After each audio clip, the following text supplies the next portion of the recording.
Sejam muito bem-vindos, meus caros. No dia de hoje venho abordar um tema que é um tema da ordem do dia, as eleições nos Estados Unidos, o fenómeno Trump e como é que ele tem avançado ao longo destes anos. Vou ter uma ajuda preciosa no dia de hoje. O meu convidado tem doutoramento em Ciência Política na Universidade de Georgetown. É investigador integrado no Instituto Português de Relações Internacionais da Universidade Nova de Lisboa. Se entretanto eu ouvir alguma coisa errada, também esteja à vontade. É diretor do mestrado em Diplomacia e Relações Internacionais da Universidade Lusófona de Lisboa. Tem 4 obras publicadas, está correto? Mais? São mais? Ok. Sendo a última Trump, do tsunami Trump, Trumpismo e a Europa. Já agora ficam com a imagem da capa. Eu deixo os links todos na descrição, portanto vão ter acesso a toda essa informação e mais alguma que o professor me queira entregar. Além de colaborar também num podcast que eu conheci recentemente, o Conselho de Segurança. Sim, o professor Vasco Rato, obrigado por ter aceito o meu convite. Obrigado, eu, muito gosto. Eu, aliás, sou um grande fã dos. Agradeço imenso. Foi uma novidade que fiquei muito feliz de saber. É verdade. Antes de começar o tema central, era o que eu lhe falava há um bocadinho, gostava de que o professor nos contasse um bocadinho do seu percurso, porque tem um percurso académico curioso, passou pelos Estados Unidos, também está em Portugal, já está aqui na Lusófona há quanto tempo a ensinar na Lusófona? Aqui na Lusófona há relativamente pouco, há uns 5 anos, uma coisa assim. 5 anos. Mas sim, fiz... E já, antes de continuar, desculpe só para introduzir, o que é que o levou também a estudar esta área? Qual é que foi o impulso que teve para estudar nesta área? O que é que o atraiu na altura que começou? O PREC. Ok. O PREC quer dizer, eu era relativamente novo na altura, 13 anos, ou 12, 13 anos, o que era, e de repente, quer dizer, um mundo que era relativamente calmo, tranquilo, é abalado pela loucura coletiva, não é? E isso levou-me a ler sobre as ideologias, os fenómenos políticos, etc. Eu depois fiz os meus estudos no estrangeiro, fiz a licenciatura e o mestrado no Canadá, e acabei numa altura curiosa, foi ali à volta de 1988, 89, e quando voltei a Lisboa, tudo aquilo que eu tinha estudado estava em colapso, porque eu tinha-me especializado em uma coisa que havia na altura que era comunismo comparável, portanto, sabia o que havia para saber sobre os regimes de leste, a União Soviética. Era o estudo da antiga Europa de leste, dos regimes comunistas, da doutrina marxista-leninista, portanto, fui obrigado a ler aquelas coisas todas, não é?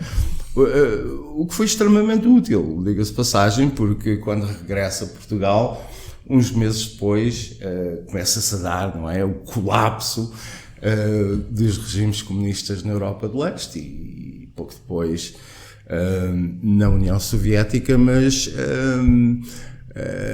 tive sorte no sentido que na altura aquilo que eu sabia era útil.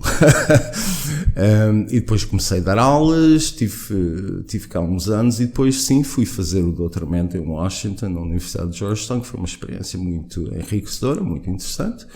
É uma grande universidade de todos os pontos de vista. E depois tenho feito várias coisas, sei lá. Eu gostava agora de lhe perguntar, até para entrar um bocadinho no tema, que já tivemos 2 no caso, infelizmente, mas um dos atentados, dos mais recentes à vida de um presidente dos Estados Unidos da América, originou, segundo me lembro e do pouco que eventualmente terei lido, uma das imagens mais icónicas da história política dos Estados Unidos da América, que é Donald Trump com sangue na cara, com a bandeira dos Estados Unidos atrás, que se calhar planeada num filme não sairia tão bem, digamos assim. Portanto, a pergunta propriamente dita é: como é que nós nos esquecemos, no espaço de 1-2 semanas, de um dos acontecimentos mais icónicos da história política dos Estados Unidos da América? Nós nos esquecemos mediaticamente falando, não é? Porque a comunicação social, que é largamente pró-democrata, pró-Kamala Harris, matou o assunto. E o segundo atentado, quer dizer, o segundo atentado até foi mais gritante, não é? Falou-se do assunto durante 24 horas e menos de 48 horas depois a Hillary Clinton já estava na televisão americana, não é? A ser o pior possível de Trump. Portanto, esta ideia de que na sequência do primeiro atentado haveria uma redução das tensões, não é? Da linguagem, da retórica. Isso durou uma semana, não passou disso. Mas sim, quer dizer, eu creio que não houve atentados a candidatos presidenciais desde os anos 70. A gente também esquece isso. Nos anos 70 houve uma série deles, não só contra Gerald Ford, e depois em 1980, por acaso houve em 80 contra Reagan, mas também alguns candidatos durante as primárias, o George Wallace, o antigo governador do Alabama. Mas isto é uma coisa rara, que levanta a questão porque é que aconteceu. E a resposta não é porque há uns chalupas, uns malucos, porque há armas. A meu ver, quer dizer, isso tudo contribui, obviamente, sem armas e sem chalupas não há atentados. Eventualmente as chalupas sempre existiram. Não há atentados, mas, quer dizer, mas há um pano de fundo, um enquadramento que não é novo. Isto tem que ver com a polarização que tem ocorrido nos Estados Unidos, sobretudo desde a presidência do Obama, porque eu sei que as pessoas em Portugal acham que o presidente Obama foi a última Coca-Cola do deserto, mas para além de ter sido um péssimo presidente em política externa, sobre política interna americana não é coisa que me interessa particularmente, mas em política externa foi um péssimo presidente, mas também polarizou muito, sobretudo no segundo mandato, polarizou muito a sociedade americana. Quer dizer, uma das coisas que eu sublinha nesse livro sobre o Trump é que Trump não foi a causa da crise, da polarização, tudo isto que se vive hoje nos Estados Unidos. Trump é uma resposta, quer dizer, uma consequência de algo que já estava presente. Portanto, é este caldo cultural. Eu no outro dia li um inquérito interessante em que perguntavam se aos pais se preferiam que os seus filhos ou filhas casassem com um estrangeiro ou com um membro do partido oposto. E maioritariamente disseram que preferiam casassem com um estrangeiro do que alguém. Isto é sintomático, acho eu, do Estado. A última vez que estive nos Estados Unidos, achei os Estados Unidos irreconhecíveis. Eu vivi lá em vários períodos, no início dos anos 90, depois em finais dos anos 20, entre 2007 e 2009. Os Estados Unidos hoje são muito diferentes. Para pior, diga-se passagem, para pior. E o professor ficou com a ideia de que mesmo com esse apagão mediático dos atentados, que os atentados tiveram algum efeito prático nas sondagens, eventualmente ajudar a decidir alguns indecisos? Houve algum efeito que o professor tenha notado? Não, acho que em larga medida consolidaram, não é, a narrativa de Trump. Trump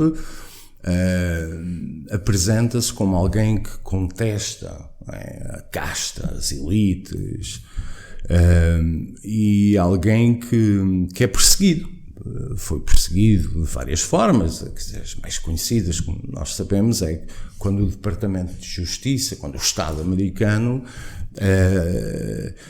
não só traz estas acusações que são conhecidas, mas também tenta destruir o negócio, que acho que as pessoas talvez já estejam esquecidas que um dos processos em Nova Iorque visava destruir o negócio. E, portanto, ele apresenta-se como alguém que defende os menos privilegiados, as pessoas que sofreram muito nos últimos 20 anos com a globalização, com a desindustrialização, e apresenta-se como alguém, portanto, que é perseguido pelo Estado, pelas elites, e essa narrativa, e há uma dose, quer dizer, não é inteiramente falsa essa narrativa, quer dizer, há uma dose de verdade muito grande, E portanto foi os atentados, no fundo, solidificaram essa ideia junto dos seus, pelo menos junto dos seus apoiantes. Eu agora gostava de lhe perguntar, até num contexto mais internacional, e que sei que interessa também particularmente ao professor, que as eleições dos Estados Unidos, de um modo geral, com ou sem fragilidades internacionais, são importantes. Portanto, o que se passa nos Estados Unidos será eventualmente exportado para o resto do mundo de alguma forma. E, portanto, eu gostava de perguntar de que forma é que o professor considera que esta eleição é decisiva e que pedia-lhe já agora uma espécie de plano a nível internacional na hipótese da vitória da candidata democrata e na hipótese da vitória do candidato republicano. As eleições americanas presidenciais são todas decisivas. A de 2016, foi particularmente decisiva. A eleição de 2016, quando Trump ganha pela primeira vez, espero que seja pela primeira vez, foi particularmente decisiva, e isso viu-se depois, enfim, durante estes 4 anos. A vitória de Biden foi apresentada, sobretudo cá em Portugal, como um regresso da decência à Casa Branca. À Casa Branca, que eu achei que era decentíssima, exatamente. Quer dizer, uma análise maravilhosa, é o regresso da decência, não é? E durante estes anos em que já se via que Biden não estava bem, continuávamos a ouvir pessoas a dizer que Biden era um fantástico presidente que ia garantir a sobrevivência da ordem liberal e aquelas coisas todas. Portanto, estas eleições são decisivas no sentido que apontam 2 caminhos bastante diferentes. Em política interna, claramente que há 2 caminhos, mas também em política externa. Quer dizer, porque é que estas eleições são importantes? É porque nós estamos a viver um momento particularmente delicado, que não começa agora, mas vivemos-lo, em que esta ordem internacional, quer dizer, isto é jargão das relações internacionais, a ordem internacional na prática, quer dizer, as regras, as instituições, as normas que pautam o mundo e a forma e limitam a forma como os Estados podem agir, quer dizer, que isto está tudo a mudar. Ou seja, dito de uma forma muito simples, o mundo que nós conhecíamos, os nossos pais conhecíamos, está a desaparecer. E, portanto, está a surgir uma coisa nova. Como surgiu depois, por exemplo, da Primeira Guerra Mundial, surgiu um mundo novo. E é isso que está a acontecer. A discussão, no fundo, é saber se essa ordem liberal, se esse mundo que nós conhecemos até agora, continua a ser possível defendê-lo, continua a ser possível evitar a queda, o declínio ou não. E os 2 candidatos apresentam visões muito diferentes. Kamala Harris acha que está tudo fantástico, não é? E, portanto, não há problema nenhum. Isto depois espelha-se em algumas fantasias cá em Portugal, de pessoas pensarem que é possível manter o mundo, a NATO, a relação transatlântica, a relação com a China, etc., como no passado. E não é. A vantagem que eu vejo no Trump, quer dizer, eu não concordo com tudo o que Trump diz, muito menos com tudo o que faz. Mas, quer dizer, acho que Trump tem a vantagem de ter talvez intuído, não sei se foi uma coisa deliberada, mas foi uma intuição que o mundo estava a mudar. E quando ele toma posse em 2016, ele faz um conjunto de ações em política externa que apontam nesse sentido. Vamos lá ver, em algumas coisas tinha razão. Quer dizer, hoje é absolutamente tranquilo, é absolutamente pacífico, que a China é uma ameaça a essa ordem internacional, às nossas economias, etc. Isto não era o caso em 2016. Quer dizer, quem largamente constrói este consenso em volta da ameaça chinesa é Trump. E hoje isto é consensual, ninguém discute isto nos Estados Unidos. Trump teve uma outra vantagem, a meu ver, que foi saber gerir a presença dos Estados Unidos no mundo. Isto normalmente é traduzido durante 4 anos, não houve guerras novas. Não é? Continuaram-se as anteriores, mas não houve guerras novas. Isto também é importante. E depois Trump, em relação à Europa, o livro versa muito a Europa, por razões óbvias, mas em relação à Europa, Trump tinha razão em algumas coisas. Quando chega à Casa Branca, diz que os aliados europeus têm de pagar mais, têm de fazer uma maior contribuição para a NATO. Isso hoje também é pacífico, não é? Toda a gente diz que temos de chegar aos 2%, mas eu recordo que há 8 anos atrás, 7 anos atrás, não era nada pacífico e as pessoas ficaram ofendidas, não é? Porque teriam de pagar mais para assegurar... Ele falava também da dependência que nós tínhamos de combustível russo, exatamente, não é? Portanto, e os alemães, inclusive, riram-se dele no exatamente, há esse vídeo célebre, não é? Em que ele está, os alemães a rirem-se dele nas Nações Unidas, mas há outro numa bilateral em que ele diz, estão a criar uma grande dependência, isto vai correr mal, e estão-se a rir dele. E na altura eu recordo que a Angela Merkel era assim, a grande herói, não é? A última defesa, o último reduto na defesa da ordem liberal. E hoje vê-se que Angela Merkel foi, na melhor das hipóteses, um chanceler medíocre, não é?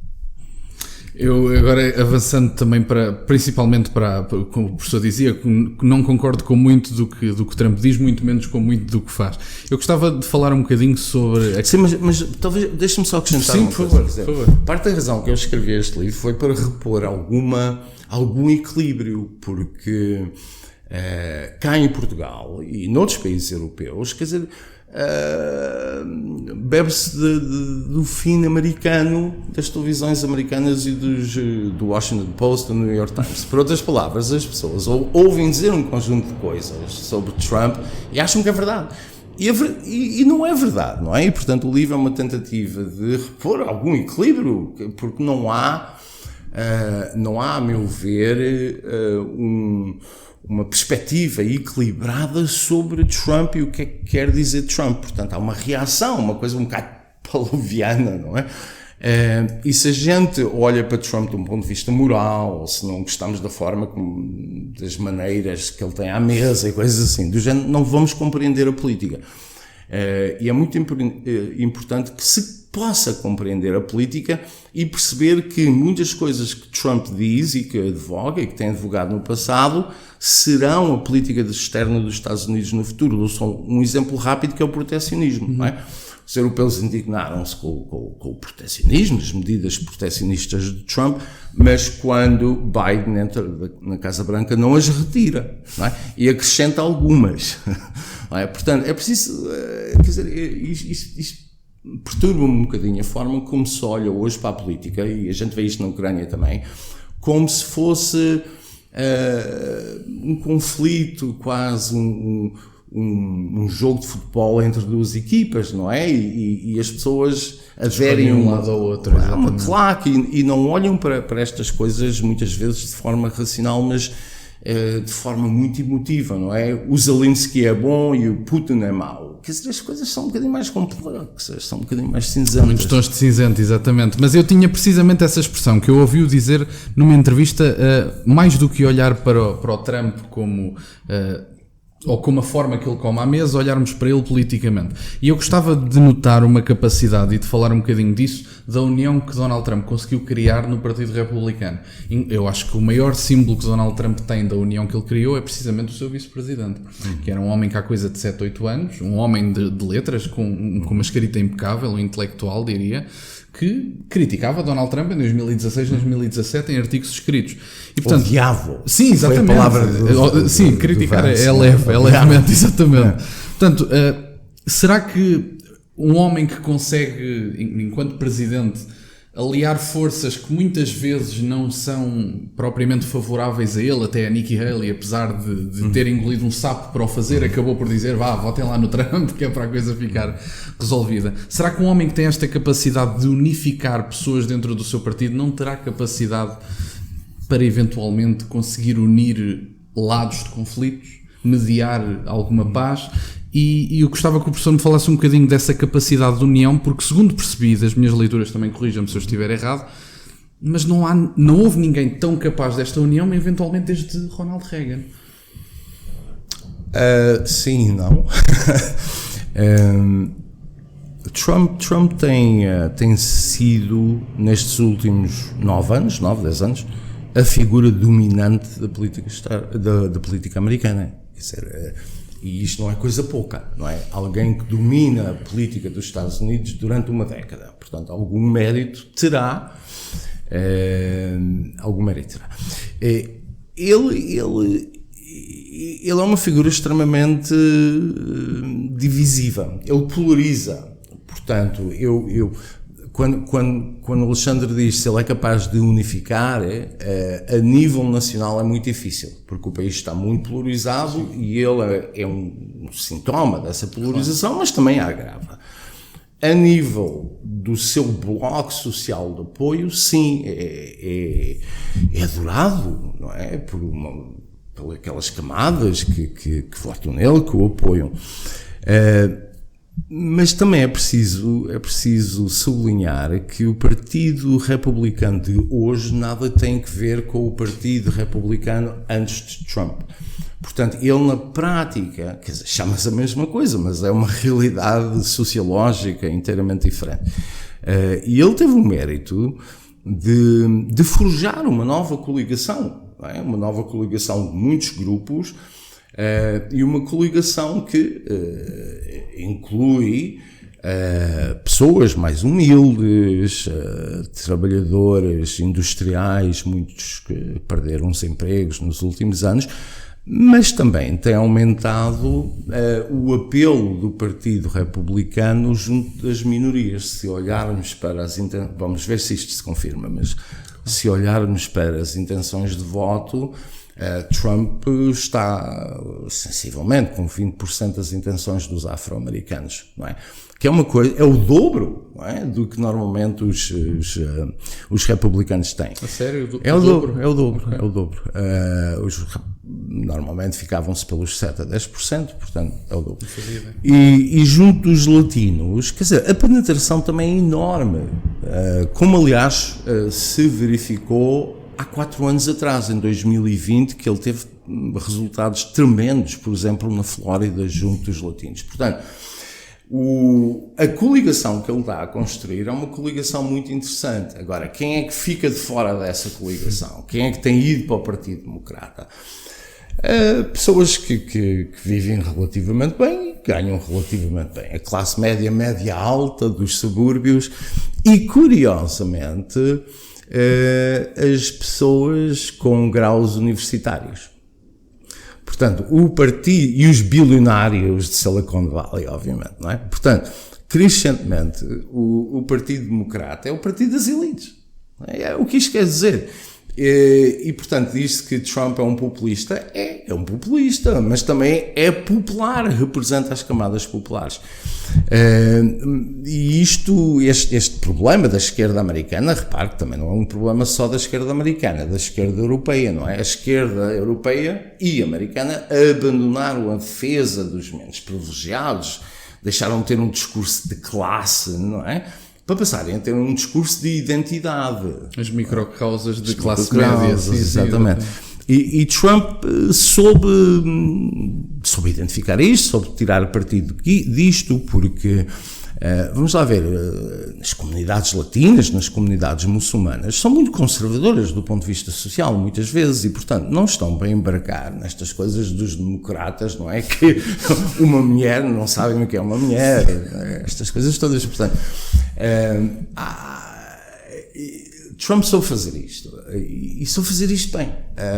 Só que, quer dizer, as pessoas olham para ele como, não sei, como um artista de televisão, uma coisa qualquer, mas, e num certo sentido, quer dizer, é um entertainer, mas a política... E precisa de o ser nos Estados Unidos, crescentemente, é assim, não é?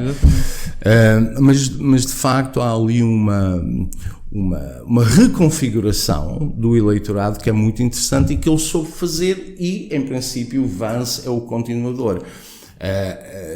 Dentro do Partido Republicano, aquelas sensibilidades, não é? Como a Liz Cheney, aquela gente, os Rhinos, não é? Essa gente toda já não conta. Aliás, a Liz Cheney, que agora apoia, e o pai, o Dick Cheney, que agora apoiam a Kamala. Já a ver, a Liz Cheney perdeu as primárias para ser nomeada como candidata do Partido Republicano 80-20, quer dizer, 80% do partido votou contra ela, não é? Mas enfim, é apresentada como uma boa republicana e aquilo tudo, quer dizer, com 20% de apoio junto do eleitorado do próprio, dentro de casa, exatamente. Eu agora gostava de lhe perguntar um bocadinho sobre o discurso, porque fala-se muito do discurso de Donald Trump e que ele é desagradável e tudo mais, e tem que se concordar que algumas coisas é o que é. Mas eu gostava de lhe falar um bocadinho e de lhe perguntar, questionar sobre a irresponsabilidade de algum discurso democrata, porque parece estar subjacente dentro das elites do partido que o Donald Trump significa de forma inerente e automática ao fim da democracia, quando nós já temos formas empíricas de que isso é mentira, quer dizer, porque é que ele não acabou com a democracia no mandato anterior? Como dizem os americanos, é bullshit. Exatamente. E portanto, mesmo a questão das deportações, se calhar a maior parte das pessoas não sabe, eu descobri isso há pouquíssimo tempo também, o Barack Obama foi responsável por 3 milhões de deportações, que eu não fazia ideia, que é uma coisa interessantíssima. Não convém falar. Sim, não dá muito jeito. Eu gostava de lhe perguntar, o Trump claramente que não significa o fim da democracia, pode significar eventualmente o fim de algum liberalismo social, digamos assim, mas eu não vejo isso como uma coisa má, eventualmente os americanos também não, se lhes for explicado. Será que estes discursos, de certa medida, de ódio por parte dos democratas, em que se ouve algumas pessoas a dizer abertamente que o Trump é apologista de nazismo e tudo mais, quer dizer, eu ouvi um comentador americano muito interessante a dizer uma coisa semelhante, bom, se nós chamarmos nazi diariamente a uma pessoa, claro, eventualmente alguém vai acreditar, não é? E portanto, eu gostava de lhe perguntar, será que este discurso de ódio, primeiramente, tem 2 pesos e 2 medidas, porque o Trump não pode falar mal, o J.D. Vance não pode falar mal das senhoras que têm 20 gatos, mas podem-lhe chamar nazi ao Trump por um lado, e depois... E racista, apesar exatamente, de estar casado com uma senhora indiana e os seus filhos serem ele fez uma experiência muito gira há uns anos atrás, ele pôs o mesmo discurso da Michelle Obama a ser dito com algumas vírgulas de diferença pela mulher dele, e a Michelle Obama foi aplaudida e a senhora foi maltratada. Foi giríssimo. Mas perguntar sobre este discurso irresponsável, se poderá eventualmente ter tido alguma influência nos atentados à vida de Donald Trump, porque era o que eu dizia, quer dizer, se nós dissermos diariamente que o homem é um nazi, eventualmente alguém vai acreditar, não é? Não, mas há uma resposta empírica. A carta deixada por este senhor, este segundo senhor, que está vivo, mas a carta que deixou diz isso mesmo, que ia matar, ou ia tentar conseguir matar Trump porque era uma ameaça à democracia. E vamos lá ver, quer dizer, não é preciso ter um raciocínio muito elaborado para perceber que, aliás, muitas vezes nas aulas e no liceu e não sei o quê, dizia-se assim, se fosse possível recuar no tempo e matar Hitler, e toda a gente dizia, sim, boa ideia, excelente, quer dizer, e portanto, quando se diz que Trump é uma ameaça à democracia, que é um nazi e não sei o quê, por consequência, quer dizer, há um subtexto onde se diz que é legítimo, não é assim? É assim que eu interpreto as coisas. Agora, vamos lá ver, as ameaças à democracia, a gente já sabe de onde vem, não é? Vem normalmente da direita populista, são todos uns fascistas que querem destruir a democracia. Mas as pessoas que estão no poder e que nos trouxeram até aqui, à crise da democracia, que levou ao surgimento destas forças, estão bem, não é? Essas pessoas não têm problema nenhum. Quer dizer, as mesmas pessoas que dizem que os populistas são uma ameaça à democracia são as pessoas que criaram a ameaça à democracia, não é? Que nos trouxeram onde nós estamos hoje. E isto nos Estados Unidos é amplificado, não é? Pelas instituições, pelas fábricas culturais, pelas universidades, por Hollywood, pelos canais de televisão, pela comunicação social. E, portanto, Trump, na realidade, está a ser definido como uma ameaça à democracia justamente pelos setores dominantes, a classe dominante, a classe hegemónica, a casta, o que lhe queiramos chamar, que levaram as populações a rejeitar não é? As suas políticas e a sua forma de fazer política. E alguém que leva com o Departamento de Justiça em cima, o FBI, que é acusado de coisas absurdas, quer dizer, não é propriamente a democracia é que o está a ameaçar a ele, não é? Portanto, nada disto faz sentido, mas isto depois é tudo reproduzido, não é? E quem acha que Trump não é inteiramente mau, eu costumo dizer, já não basta ser neutro em relação a Trump. Tem que se odiar o Trump. Tem que se odiar Trump, porque quem não odeia Trump, obviamente, não é um bom democrata, não é assim? E depois estas ideias têm surgido, até a expressão que o Alexandre utilizou, discurso de ódio. Quer dizer, discurso de ódio é aquilo que a gente não gosta de ouvir, de uma forma geral. Sim, exatamente. É como a desinformação, não é? Quer dizer, um facto dito por alguém com quem discordamos é logo desinformação. Ainda para mais se a desinformação tiver resquícios de ideologia, quer dizer, pode mas ideologia... tem sempre. Claro que tem, mas será que a ideologia pode ser desinformação? Claro, não é? Quer dizer, o problema é esse, é que quando se fala em desinformação, na prática se está a dizer que em política há uma verdade, não é? Porque a questão da desinformação é a seguinte, não é? No mundo social, no mundo político, há muitas formas de interpretar os acontecimentos e há muitas visões. E é aí que reside o pluralismo. Se a gente diz aquelas pessoas discordam de nós na forma como leem o mundo, estão a desinformar-nos, então pronto, então estamos a caminho, quer dizer, de uma ideologia totalitária, hegemónica, e isso é, a meu ver, deliberado, quer dizer, estas pessoas sabem exatamente o que estão a fazer, e nos Estados Unidos, como na União Europeia, quer dizer, portanto, isto é uma tentativa de censurar, de cancelar pessoas que têm opiniões ou que discordam do status quo. Não, isso tem-se visto na União Europeia num nível mais amplo, sim, primeiramente com Viktor Orbán, quer dizer, sim, que é um claro, que é um homem que lidera um país de 9 milhões de pessoas. Nós às vezes estamos aqui no nosso cantinho e dizemos, nós temos só 10 milhões de pessoas, não podemos ter influência, não podemos...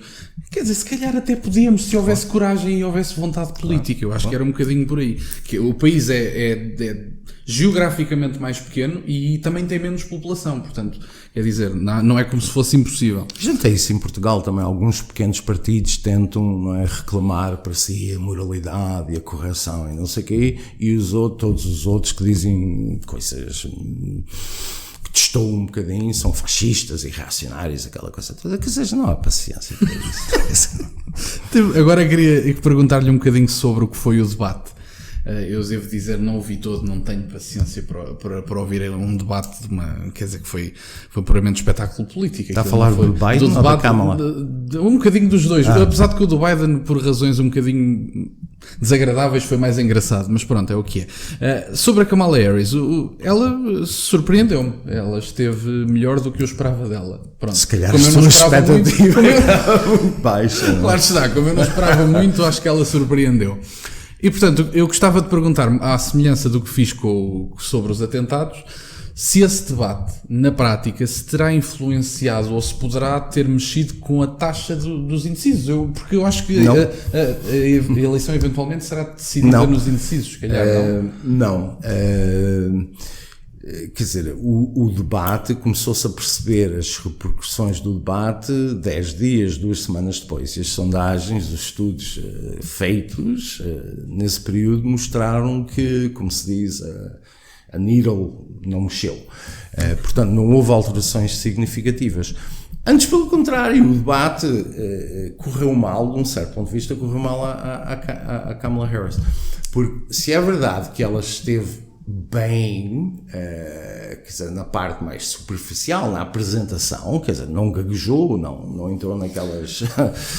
Em comparação ao anterior, também não é difícil. E Trump não esteve bem em algumas coisas, não é? Os gatos e os cães e aquela coisa mas também não convenceu. Quer dizer, Kamala Harris, as respostas foram tão vagas, tão contraditórias, que não convenceu os indecisos. E isso explica porque é que desde então tem desesperadamente feito estas entrevistas com jornalistas amigos, com a Oprah Winfrey, onde ela tenta dizer qualquer coisa, mas na realidade não diz grande coisa. Mas há uma razão, porque ela está ali numa encruzilhada onde tenta aproveitar-se das coisas boas da administração Biden, se é que existe, e ao mesmo tempo tenta distanciar-se da administração. É por isso que ela diz um novo começo. Não, vamos salvar a economia que ela há uns meses dizia que estava ótima. É também Exato, um bocadinho ou por aí. vamos salvar a economia que nós trouxemos até aqui. Sim, portanto, isto é uma contradição absoluta, não é? Portanto, a senhora também não pode dizer muitas coisas. E quando tenta dizer coisas, as posições que assume hoje, curiosamente, não são as mesmas de há uns anos atrás, não é? Portanto, tenta explicar porque é que era contra o fracking e agora é a favor, porque é que queria acabar com as armas, queria, aliás, lançar um programa federal de compra de armas, agora não só tem uma arma, como está disposta a quem lhe entrar em casa a dar-lhe um tiro, exatamente. Sim. Quer dizer, e estas coisas, quer dizer, as pessoas, de facto, também não são tolas, percebem que há um posicionamento político há muitos anos, inclusive estes últimos 3 anos, e agora, de repente, tudo mudou. A Kamala Harris, portanto, não é o agente da mudança, não é? E, aliás, os estudos de opinião demonstram isto. Mais pessoas consideram que o Trump é o agente da mudança do que Kamala Harris. E Trump tem aqui uma grande vantagem, é que as pessoas sabem mais ou menos o que é que a casa gasta. Não se pode dizer, quer dizer, a tentação é sempre ter aqueles anúncios de televisão a dizer mal, muito negativos em relação a Trump. É possível dizer pior do Trump do que já disseram nos últimos 9 anos? Portanto, não conseguem, os democratas não conseguem redefinir, não conseguem aumentar, não é? Os negativos. E, portanto, Kamala Harris tem um problema. Agora, se isto dá para ganhar as eleições, se esta ambiguidade, se esta coisa toda dá para ganhar as eleições, pode dar. Quer dizer, nós não sabemos, veremos daqui a uns meses. Eu agora gostava de fazer 2 questões, talvez numa, eventualmente. Existe por aí a ideia de que o peso que a Kamala Harris tem enquanto mulher e enquanto mulher negra terá uma influência decisiva nas eleições.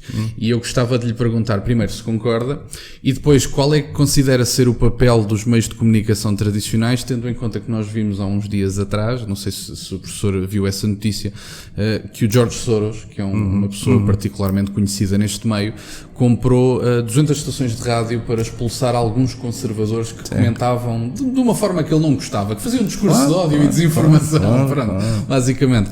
E eu gostava de lhe perguntar, primeiro, o papel dessa condição biológica da Kamala Harris nas eleições e, eventualmente, o papel deste domínio cultural. Kamala Harris como mulher, portanto já... Sim, exato, já é uma posição minha, exatamente.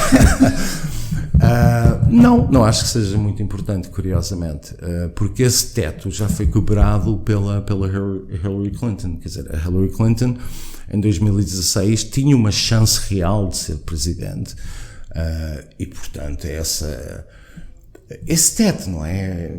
Já foi quebrado, já não... Ok, é mais uma senhora que é candidata, ótimo. Relativamente ao facto de ser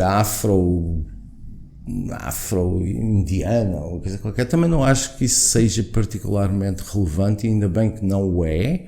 Sim, sem dúvida.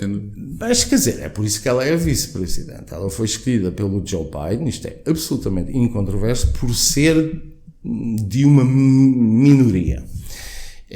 Ela agora não está a valorizar isso. E acho bem, mas não está a valorizar porque eu acho que os americanos também já estão fartos, não é? Desta polarização, deste discurso em volta das minorias, da raça, não sei o quê. Talvez há 2 ou 3 anos atrás ela teria utilizado essa condição, agora não o faz. E, portanto, é um bom sinal, significa que estas maluquices woke se calhar já estão a encontrar alguma resistência. No que diz respeito o problema da Kamala Harris não é, vamos lá ver, a minha crítica a Kamala Harris não é para ela ser uma mulher. Quer dizer, também não é minha, claro. Deus, não é? Mas é por ela ser má. Por parte dos democratas, geralmente, e alguma esquerda, arrogam-se de causas de que, bom, nós temos aqui representada uma minoria, quase como se isso não fosse, eu diria, uma forma de preconceito, quer dizer. Porque poderiam haver, mesmo mulheres, e se calhar outras mulheres, mais capacitadas do que ela, que não foram escolhidas porque não são negras. Portanto, e há mulheres mais capacitadas do que elas, mesmo no Partido Democrata. A Hillary Clinton é uma delas. Se ela fosse a mais capacitada, por mim, quer dizer, isso não me interessa, até podia ser Rosa Choque, isso para mim não é um problema. A Clinton, claramente, quer dizer, ninguém questionou que a Clinton, que tinha sido senadora, que tinha sido secretária de Estado, uma série de coisas, que era altamente competente, quer dizer, a gente podia não gostar dela, mas competente era. Esta senhora, de facto, não é. E as críticas... e as críticas, ainda bem que há críticas, também significa que as pessoas não se inibem de criticar somente por ela ser mulher. E isso também seria preocupante se não houvesse essas críticas por ela ser mulher. Não é? Portanto, acho que deste ponto de vista nada. Não terá influência. Não. Agora, a comunicação social é outra coisa. Certo. 200 estações de rádio de uma vez é significativo. Mas eu começava por outra coisa, que foi a tentativa do antigo comissário francês de impedir aquela conversa entre o Elon Musk e o live stream, sim. Eu fiquei estupefacto, não é? Quer dizer, há um comissário europeu que ameaça, não é, o dono de uma empresa americana, porque esse dono dessa empresa americana vai fazer uma conversa com um candidato à presidência americana. Eu não percebo exatamente o que é que o senhor tinha a ver com isso, não é? Desde logo. Mas os termos em que a carta, eu li a carta, os termos... Aquilo na prática era uma coisa inaceitável, quer dizer, quando a gente fala na violação dos valores europeus da liberdade, lá está, aquela carta é um bom exemplo. Felizmente o senhor já foi à vida dele, não é? E a Comissão descolou-se no dia seguinte dessa tomada de posição, mas também acho que se descolou, percebeu que a coisa estava a correr mal. Porque as tentações de censurar partindo da Comissão são grandes. Portanto, isto não é só um problema americano, quer dizer, é um problema também nosso. Cá em Portugal, quer dizer, não quero... Noutra ocasião até posso referir órgãos de comunicação social, mas a gente olha para aquilo e percebemos exatamente o que é que ali está, não é? Que não estão ali para informar, não é? Esse mau trabalho jornalístico que frequentemente é feito significa que as pessoas deixam de ver televisão, deixam de comprar jornais e depois, não é? Isto não é um negócio rentável. As audiências não vêm, exatamente. O paizinho Estado, ou seja, nós todos temos de contribuir. Bom, se eu quisesse contribuir para um jornal, comprava esse jornal. Não preciso que o Estado meta lá o meu dinheiro, não é? E talvez, quer dizer, se houver um bom projeto, e há bons projetos de jornalismo em Portugal, não têm problema de dinheiro, nem de audiências. Aqueles que de facto não conseguem, alguma razão há. Tem outros impedimentos, exatamente. Nos Estados Unidos há esse problema, só que estamos a falar de um país de 320 milhões de pessoas, 350 milhões de pessoas, com um grande pluralismo, não é? Porque são televisões de cadeia nacional, são televisões locais, regionais, rádios, etc, etc. Portanto, este tipo de coisa do Soros é legal. Portanto, há leis contra a concentração da imprensa e ele ainda não as violou. Não é? A gente pode questionar se essas leis deviam ser mais apertadas, mas não as violou. Mas eu acho que o problema, muitas vezes, nem sequer é intencional. Na classe jornalística, por razões várias, mas na classe jornalística, predomina a ideologia, simplificando, a ideologia de esquerda. Os jornalistas, de uma forma geral, são de esquerda, não é? Aliás, vão para aquela profissão, muitas vezes, motivados por boas intenções, não podem ser motivados pelo dinheiro porque o jornalismo paga mal. Portanto, há um conjunto de razões que leva as pessoas a irem para o jornalismo, muitas delas muito, muito nobres até. Mas, se calhar por estas razões ou outras, não sei, mas o jornalismo no jornalismo há um caldo cultural de esquerda. Como nas empresas, há um caldo cultural de direita, e nas universidades há um caldo cultural de esquerda. Mas isso acontece no jornalismo, tanto cá na Europa como nos Estados Unidos. Portanto, mudando o dono, não muda necessariamente o bias. E isto vê-se até em coisas como a televisão pública americana e o rádio público, não é? Que têm também esse bias. E muito desse enviesamento vem da universidade, da forma como as universidades americanas hoje são fábricas de produzir ideologia. Portanto, acho que o problema é um bocadinho mais grave. Mas há contrapesos. Por exemplo, em Portugal, obviamente, o rádio Observador e o jornal Observador fez um trabalho excelente de equilibrar qualquer coisa, esta distorção que havia na paisagem mediática. Nos Estados Unidos a Fox faz isso, mas pronto, que se isto significa que as pessoas não podem continuar a confiar como confiavam antigamente na comunicação social. E aliás isso vê-se nas sondagens, quer dizer, acho que 80% dos republicanos já não confiam na comunicação social, e vão buscar informação a pessoas como o Alexandre, não é? Que fazem coisas fora do mainstream media, não é? E acho cada vez mais... Eu conheço poucas pessoas que veem hoje televisão, não é? Sobretudo, quem é que tem paciência para ver um telejornal de 2 horas? Isso é sério? Não é? Quem é que tem vida para isso? Sim, sim. E, portanto, o ciclo de 24 horas por dia, telejornais, comentários, não sei o quê, ao fim de contas, muitas pessoas, ao fim do dia, não é? Ouvem tanta coisa que, se calhar, ainda estão mais desorientados ao fim do dia do que antes.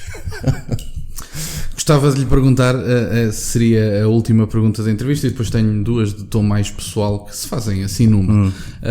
A primeira é esta pergunta. não são complexas, o professor dará bem conta delas seguramente. Costumamos dizer cá em Portugal que prognósticos só no fim do jogo, é uma frase conhecida nossa, mas o professor tem algum prognóstico, se calhar não obrigatoriamente do resultado, mas do que pode sair de dia 5 de novembro? Falta tanto tempo para as eleições como já passou desde o primeiro atentado, mais ou menos. Portanto, muita coisa acontece mesmo. Sim. E há muita coisa imprevisível, os cisnes negros são imensos. Portanto, o que eu diria nesta fase é que as preocupações dos americanos são os temas que Trump tem vindo a falar já há algum tempo. O problema de Trump é que, enquanto ele tem legiões que o adoram, há também outra legião que o detesta e jamais votará nele. Este é o problema de Trump. E, portanto, eu acho que qualquer um dos candidatos pode ganhar as eleições, mas acho muito difícil Kamala Harris ganhar as eleições se não se definir claramente, se não apresentar as suas ideias. E eu acho que ela não é capaz de fazer isso. E não é capaz de fazer isso, não é porque ela não tenha qualidades intelectuais, se calhar até as tem, mas não consegue por causa desta contradição de querer ser a candidata da mudança e ao mesmo tempo estar amarrada à presidência, não é? E Trump apanhou isto muito bem no último debate, quando ele disse: então, mas se quer fazer as mudanças, porque é que não fez nos últimos 3 anos e meio? Um truque retórico, mas de qualquer forma é esse o problema. Eu diria que neste momento, quer dizer, tudo aponta para que Trump possa ganhar. Se a gente olhar para as tendências nos 7 estados, não é? Os swing states, os estados que podem ir para um ou para o outro, em princípio favorecem Trump. Mas muito pode acontecer até lá, e inclusivamente o Trump pode subverter a sua própria campanha, como fez há 4 anos atrás, não é? Agora, as sondagens, historicamente, subvalorizam Trump. Não é? Porque se olhar para as sondagens em 2016, em 2020, deram-lhe menos do que aquilo que veio ter nas eleições. Há um efeito, talvez seja o efeito do voto vergonha, do voto escondido, não é? Não sei exatamente, okay. Há várias formas de interpretar isto, mas teve sempre mais 2%, mais coisa, menos coisa. Isso significa, se a gente levar as sondagens, sobretudo as sondagens nacionais a sério, onde a Kamala Harris ganha por 2%, isso não é suficiente. Até porque o colégio eleitoral, não é, tem um efeito de representação que deturpa os resultados. Isto em Portugal, com 44%, um único partido pode ter uma maioria absoluta. Há um efeito semelhante no colégio eleitoral. Portanto, para um democrata ganhar, tem de ter uma vantagem à volta dos 3%. Isso é que explica, por exemplo, porque é que a Hillary Clinton teve mais votos, mais de 3 milhões, sensivelmente, e perdeu, não é? Porque os pequenos estados têm que estar representados e não sei o quê. Portanto, a Kamala Harris até pode ter 100% dos votos na Califórnia, isso não vai ajudar, porque a Califórnia tem aqueles delegados e não tem mais nenhum.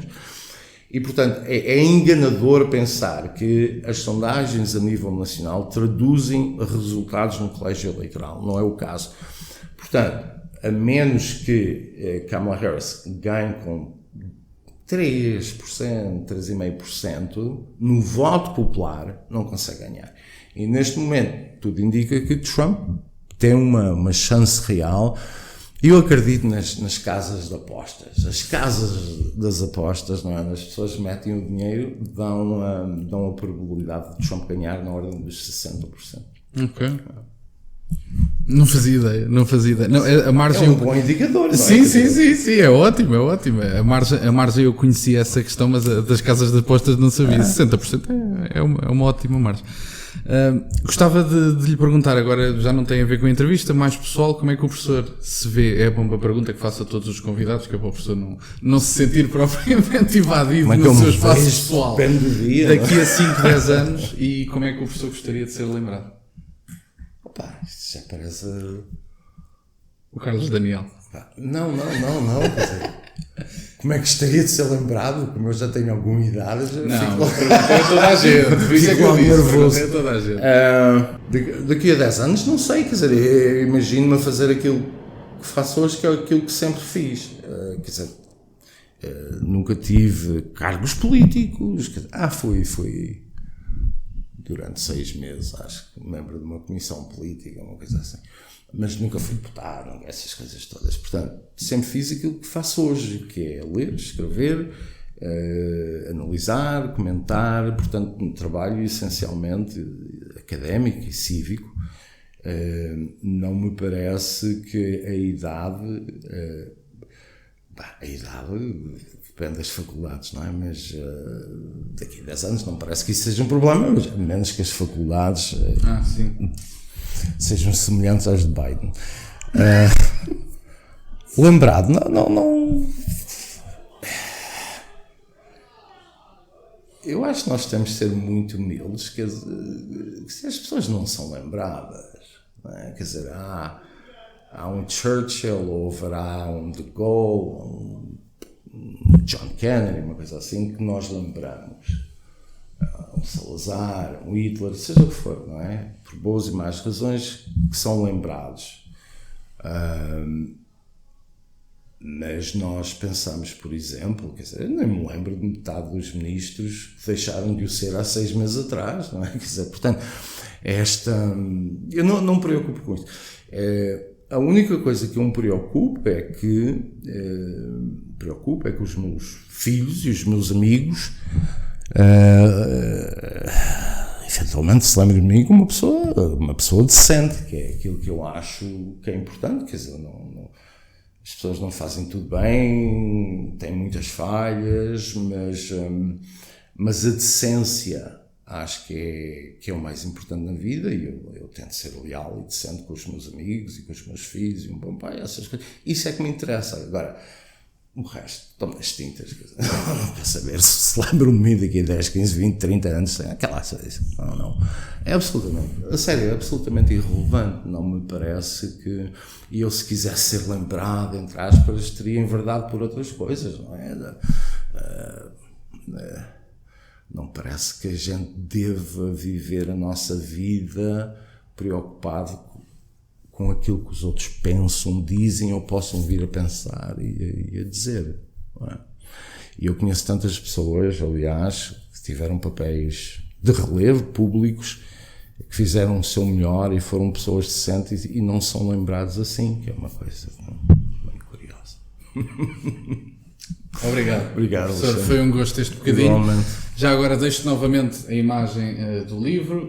Vão ter na descrição todos os livros do professor, vão ter também o link de escritor da UC, da Bertrand, de todos os perfis que juntem onde o professor tiver os livros à venda. E, portanto, já agora, eu já tinha feito o convite ao professor, mas eventualmente estaremos juntos novamente para, nem que seja por via digital, na altura das eleições, dia 4 de novembro. E, portanto, estejam presentes, haverá uma live stream seguramente. Eu não posso ter este canal e passar o dia 4 de novembro em branco, não dizendo nada, e portanto lá estaremos. E obrigado novamente, professor, obrigado a vocês por estarem desse lado e questionem tudo. Até à próxima.